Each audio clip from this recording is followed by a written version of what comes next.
Napuno sa kasadya ug musika ang usa ka review center human nahimo kining usa ka instant talent search ang usa lang unta ka icebreaker activity samtang gipahigayon ang ilang review. Ila-ilahon ta ang bibong magtutudlo sa report ni Mark Reggie Abella.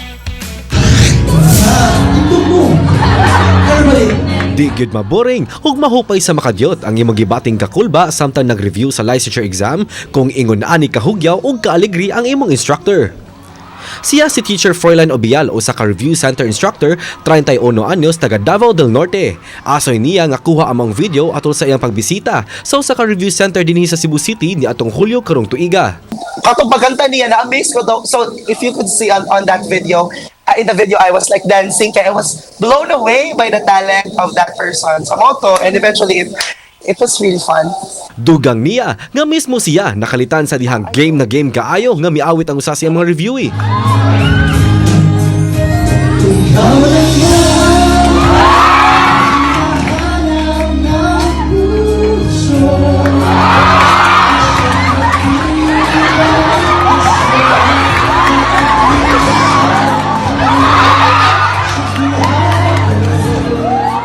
Tambag ni Teacher Froilan ngadto sa mga nag-review nga chill lang ug You have to enjoy it because in anything we do, if there's no fun in it, we're losing the sense of it. Because diba, life is about balance, and it's already a given na review could be very challenging. It's difficult.